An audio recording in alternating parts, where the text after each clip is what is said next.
सत्संग के अंदर ये याद दिलाया जाता है कि परमात्मा की भक्ति किस लिए करें। परमात्मा की भक्ति इसलिए करें, परमात्मा याद दिलाते हैं। साहेब से चतला ले रे मन गर्भ गुमानी। साहेब में भगवान से, परमात्मा से चतला, विशेष कसक बना भगवान की तरफ। अरे मन गर्भ गुमानी, हे अभिमानी मन परमात्मा की तरफ लग जा। क्यों लग जा, किस लिए, क्या कारण है? ना लगने से क्या हानि है, लगने से क्या लाभ है?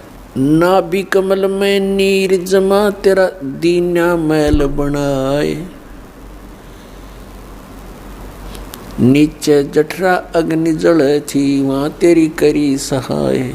नीचे शीस चरण ऊपर को वो दिन याद कराए।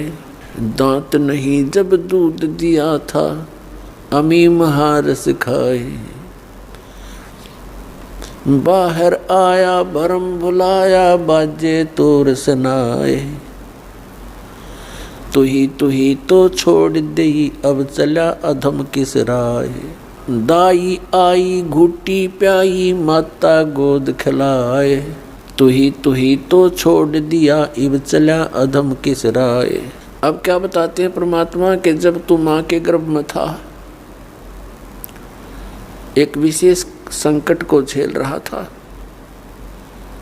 नीचे को सिर था, ऊपर को पैर तेरे। और जब आपत्ति आती है, ये प्राणी परमात्मा को याद अवश्य करता है। माँ के गर्भ में इस प्राणी को पूरी चेतना होती है कि मैं किस कारण से इस जेल में फंसा हूँ। उस समय वो परमात्मा से अर्ज करता है, हे भगवान एक बार मेरा संकट निवारण कर दे, मुझे बाहर निकाल दो, फिर आजीवन आपकी भक्ति करूँगा। 2 रोटी के लिए धंधा भी करूँगा, मालिक तेरी भूल नहीं करूँगा। उस समय उसको अपने पिछले जन्म जन्मांतर की फिल्में देखने को मिलती हैं अपने ही अंतःकरण में। क्योंकि हमारे अंतःकरण के अंदर परमात्मा ने एक ऐसा सिस्टम कर रखा है कि जो भी काम हम करते हैं और जो भी अच्छी मंदी सोच हम अपने हृदय में बनाते हैं, वो सब रिकॉर्ड हो जाती है। जब तक जीव मोक्ष प्राप्त नहीं करता तब तक उसके अंतःकरण में उसके सर्वकर्म अंदर फीड रहते हैं। और जब ये प्राणी संसार छोड़कर जाता है, धर्मराज के पास जाते ही उसकी वो किए हुए कर्मों की फिल्म ऑन हो जाती है।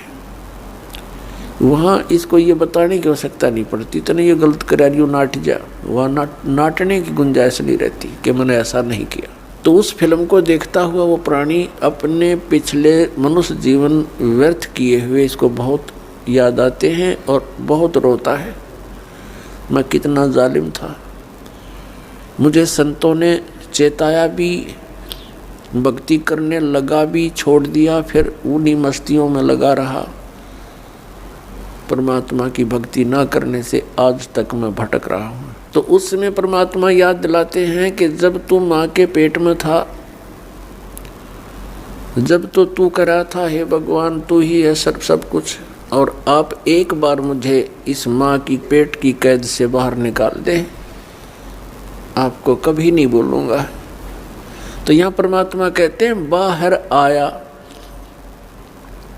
और भरम बुलाया, अब चला अधम किस राह। ए नालायक, अब कौन सा रास्ता अपना लिया तूने। क्या बताते हैं कि 12 वर्ष खेलते बीते लीना ब्याह करवा। पहले बचपन में ब्याह हो जाते थे, उस समय की वाणी है ये। 12 वर्ष खेलते बीते लीना ब्याह करवा, और तरुणी नारी से बना गरबारी, अब चला मूल गवा। परमात्मा ये नहीं कहते कि ब्याह ना करवाओ, कहने का भाव यो है कि इससे काम ना लगे रहो, इस मनुष्य जीवन के एक मुख्य कार्यों को और इसमें साथ जोड़ लो। और उसके बिना तो ये सारा काम व्यर्थ है, और उसके साथ हो जाने से सारी सफलता।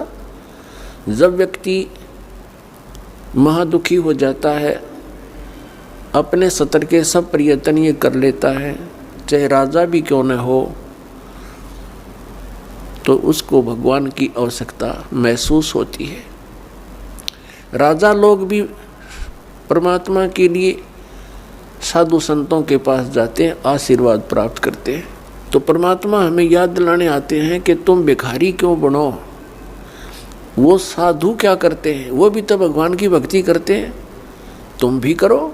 तुम स्वयं धनी बनो उस भक्ति का, याचक क्यों बनो तुम। तो वह हमारे समझ में नहीं आई, क्योंकि हम इस गाइड गणे कर रखे हैं। हमने सोच ये रखा है कि भक्ति तो वो लोग करते हैं जो गुफाओं में बैठे, भक्ति तो वही कर सकते हैं जो बिल्कुल घर त्याग कर जंगल में जा बैठे, वो फरी हैं। वो फरी नहीं है, वो तो आपसे भी दुखी है। तो परमात्मा हमें याद दिलाते हैं कि तरुणी नारी से गरबारी और चाला मूल गवा। मूल का अर्थ है जो अपने मनुष्य जीवन के श्वास रूपी पूंजी, जो मूल धन तुझे प्राप्त हुआ था। ये मनुष्य जीवन के जितने श्वास हैं ये आपका धन है, ये मूल धन है। और इस मूल धन से हमने आगे व्यापार करना था, सौदा करना था, और इसको दुगना तिगना चौगुना करना था। परमात्मा कहते हैं कि 3 लोक और भवन चतुर्दश सब जग सौदे आही, और दुगने तिगने और किए चौगने और किन्हु मूल गवाही। 3 लोक और भवन चतुर्दश ये सभी अपने सौदे के लिए आए हुए हैं। जैसे कोई व्यक्ति विदेश चला गया या दूसरे शहर में चला गया 2, 4, 10 लाख रुपए लेकर व्यापार करने के उद्देश्य से कि उनके 10 के 20 बनाऊं, अपने नेक नीति से कमाऊं, और वो उन पैसों से ही जाकर के होटल में मौज मस्ती कर रहा है, व्यापार कर नहीं रहा, बिजनेस कर नहीं रहा, तो उस मूल धन को खर्च रहा है, उसको बर्बाद कर रहा है, और एक दिन कंगाल होकर स्वदेश लौट आएगा और किसी के मजदूर लगेगा। और दूसरा व्यक्ति उन 10 लाख रुपयों से सौदा खरीदता है, बेचता है, दुगने तिगने कर रहा है, तो उसने उसका यथार्थ लाभ प्राप्त कर लिया। ठीक इसी प्रकार जो मनुष्य जीवन प्राप्त प्राणी इस पूंजी को खर्च रहे हैं, कोई मंत्री बन गया, कोई प्रधानमंत्री बन गया, कोई जज बन गया, कोई IAS IPS बन गया, कोई फैक्ट्री का मालिक बन गया, ये पिछला धन है आपका। कोई मनुष्य जीवन ही आपको मिला है तो बहुत पुण्यकर्मी प्राणी है, आप धनी हैं भगवान के धन से। जिसको मनुष्य जीवन प्राप्त है वो मूल धन पूरा लिए हुए है। बाकी ये उच्च पोस्ट प्राप्त हो जाना, राजा बन जाना, ये उस भक्ति धन का एक एक्स्ट्रा आइटम है। ये केवल दान पुण्य का ही फल है इनका। और मूल पूंजी वो भक्ति वाली, वो सबकी मनुष्य जीवन प्राप्त प्राणियों की एक जैसी है, जिनको मनुष्य जीवन मिल गया। चाहे वो रिक्शा चलाता है, चाहे मजदूर है, चाहे सेठ है, और चाहे मंत्री या प्रधानमंत्री है, कोई भी है।